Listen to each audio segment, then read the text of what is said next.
Good morning. Well, it's 11:15, but it's still morning to me. It's morning until noon. Right now, I'm on my way to Salon Centric to get some supply. I'm actually doing my sister's hair today at her house, and she doesn't live very far from there. So I'm just going to go ahead and head to Lansing and get my supplies. Oh, somebody hit a deer. Not in front of me. I can see them. Anyways, she's doing something totally different today, so I said, hey, if you want me to do your hair on my day off, I am filming it. It's been a long time. It's been really crazy. In my defense, I actually have a few videos I just have not edited. There's way more that goes on behind the scenes than just the filming itself. There's the editing and putting together and the music. It's quite the process, so it does take quite some time to get these out, and I do enjoy so much doing it. I'm only working 3 days right now in the salon because, like I said before, I've mentioned other videos, I also started another business of photography because, guys, I'm getting old and my body's falling apart and I can't stand behind a chair as long as I used to. So I'm actually starting in January because it's also my kids are home from school because they're doing online, and my 12-year-old son needs some extra encouragement, and when I'm not there to encourage, he slacks, be a little slacker. Therefore, I need to be home more, so actually starting in January, I will be in the salon only 2 days a week. Give you a rundown of my sister. She's blind. She's gotten darker over the years, but it's like a dirty dishwater. She's like a level 6 now though, but she lightens just like that. So I usually use a 10 volume on her. She wants to go to the dark route, go to the dark side. So I'm going to insert some pictures here of some inspiration photos that she's chose, and I want to show you the technique that I like to use when turning somebody from a normal, your regular, your highlight, low light client into what looks like a balayage there. However, she's already highlighted, right? And you need to add more dark. And there's a technique that I have been using that just really helps with that, and it can be kind of tweaked to what you need. Here's a before and after picture of what I did the other night. So it's not as dark.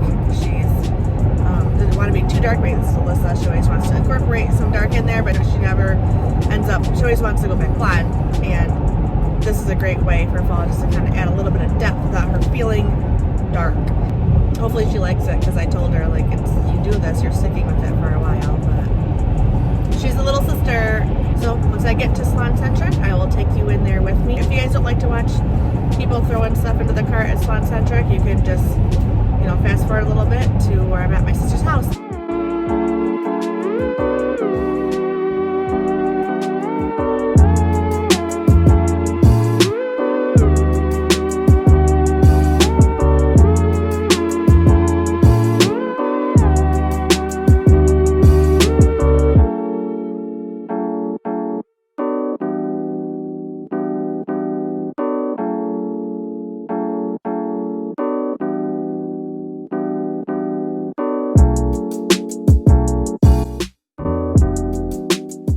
So here's my sister's before.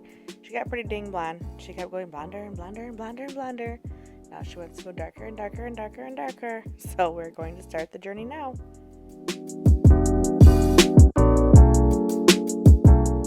So I'm just going to start by parting her hair in sections. I'm going to begin in the back. So I left my brushes and my bowl, the whole bag of everything at home.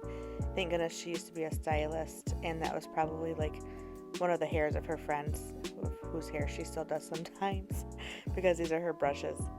Anywho, starting in the bag, and then just go through and apply the color to the root. And for her, I'm going to be using I did already, because I'm already doing her hair, it's already done, but I use the Shades Creams Plus in the 6N, as in 6 neutral.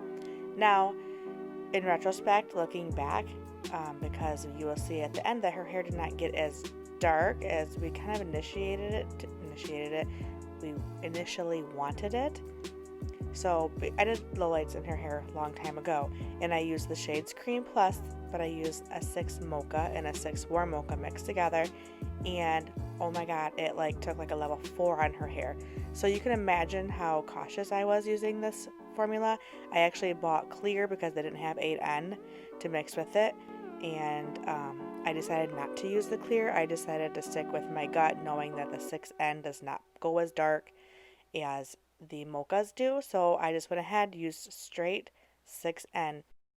In the back here, we're only doing a melt with some low lights, and as I get towards the top, then I'll be incorporating some highlights. Also, eventually, I do move that bottle that's kind of in the frame.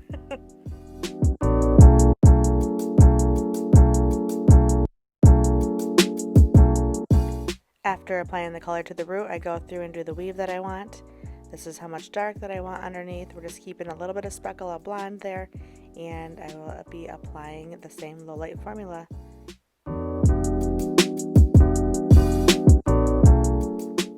I'm flipping my brush back and forth like that to ensure that I'm saturating the hair thoroughly, so I can push it right in there.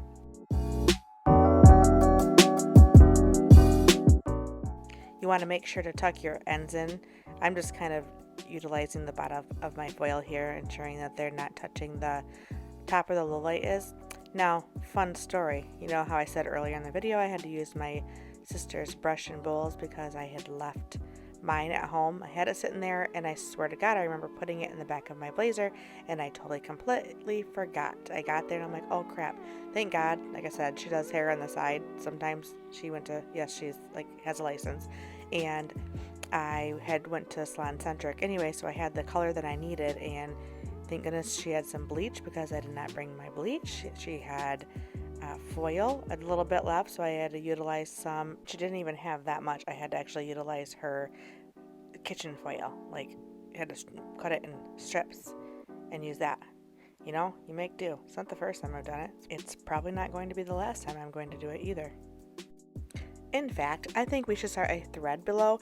If you have ever been at the salon and you're out of something, or you forgot something, or I don't know, and how did you fix it? What did you use to utilize it? Tell me your stories below. I would love to hear them. In fact, I will start out because I just had something happen to me last week, and thank goodness my client adores me or something. I've been doing her hair forever, but I usually color hair with highlights. It's a gray coverage color with highlights, and she goes really blonde, and I usually start in the crown area and go down, and then I since she's a bob, I don't do highlights all the way down to the back. I just apply color to her root, and so after I do the foiling in the crown, I will then proceed to retouch the rest of the root in the back of the head, then go towards the front. However, must be I was feeling a little spunky this day, and I decided to just do all the highlight and retouch at the top, sides, and crown, and then go back to the back. Well, guess what? I forgot to go back to the back because that's not my normal routine, and apparently I need to stick with my routine because I went to go rinse her out, and I'm like, oh my God, Jeanette, I did not color your back. And guess what? I admitted it. I owned it. I apologized. We had a giggle, and while she was toning and waxing, I had applied her retouch formula. It didn't sit for the full 45 minutes. However, it was in the back where she's not that gray, and it was fine. So why am I doing a low light, weaving out more, and then thinning out the low light and running through the ends is because she does want a few low lights through the ends, but I don't want as many low lights through the ends as I'm putting through the mid shaft. So and just ignore the fact that I'm all over the place with these awkward foils that I had to use in the kitchen. I don't want to leave any of her ends hanging out because I don't want a chance getting any of the formula on them and darkening them down or making them spotty, because we are a hot mess that day. But you know what? It worked out and it was fine. We all have those days. But I don't want to, I just want them very fine throughout the ends. Just add a little bit of low lights through there, but not as prominent as I'm having through the root and the mid shaft. And it's your lucky day because I'm going to speed this up and you can just watch it really fast. You'll still be able to see the pattern. However, you won't have to sit here and watch it the whole 30 minutes that it took me just to do the back.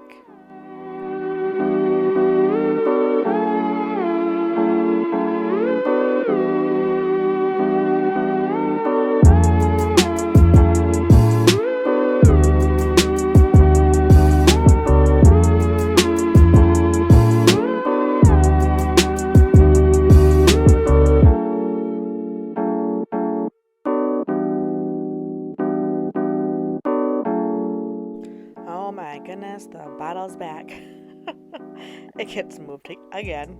You know what? It just wants to make its debut. Just give it its moment. It's probably a good time for my nephew to also make his debut. Don't look at me! You gotta go night-night! Night-night!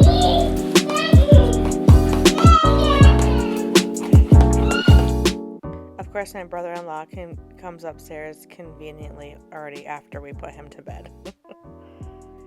So I am going to be repeating myself through the crown the same way as I did up the back, but I will be incorporating those highlights now. Okay, wait, I'm going to bet you're getting sick of hearing the same tune over and over again while trying to watch the video. So I'm going to change it for you. You're welcome.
So now we are finally around the face, and I'm just gonna do this quick. I'm not showing both sides or anything like that. I'm just gonna quickly review like what I did around her face and on the side. I want to have a nice bright pop of blonde around her whole face trimming, and she has like this awkward part line where it looks like it's like a W up on the top where her bangs are. So you'll see what I do when I get there. But what I do, I do two really fine weave thin highlights first, and then the third one I do really fine also, but I keep it just a little bit away from the root because I want it to look nice and blended and not chunky, and that kind of helps it if it gradually gets further away from the root, or the scalp, and it'll look more transitional if you need help with that. And you see that weave is just a touch bigger than those other ones, and we are just fanning it forward. And then I go along above the ear, and then I go up the head with just basically lowlights, and I add one other highlight in there to blend it in.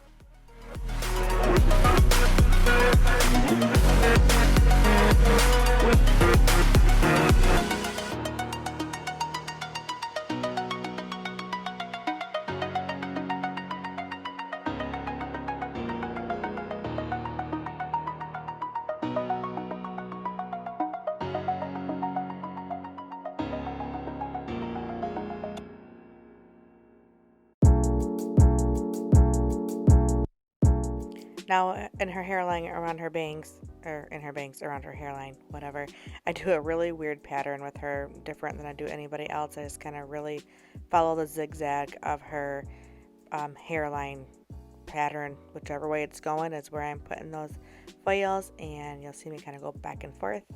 But she parts her hair, and it's like dark, so we've really finally got our technique down.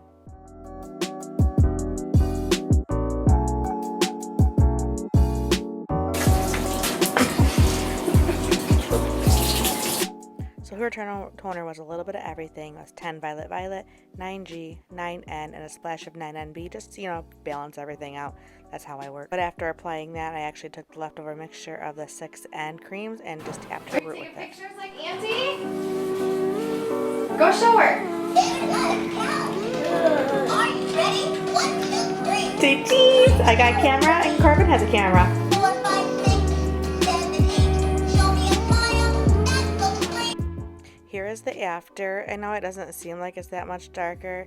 It didn't get as dark as I figured it would, but it's actually worked out good. It's actually quite a bit. If you look at the before, it's way better, way toned down.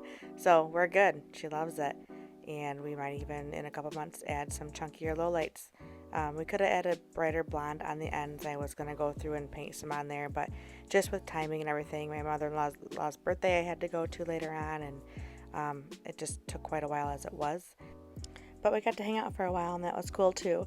If you watch this video the whole way through while you're a champ, I appreciate it. Even if you skipped a few, I appreciate you too. If you like these videos and would like more, please hit the thumbs up. It will do me a great favor. That is your only payment that I need for me putting these out to you. And if you'd like me and want to watch more, hit that subscribe button, and I will be back with more soon. Bye.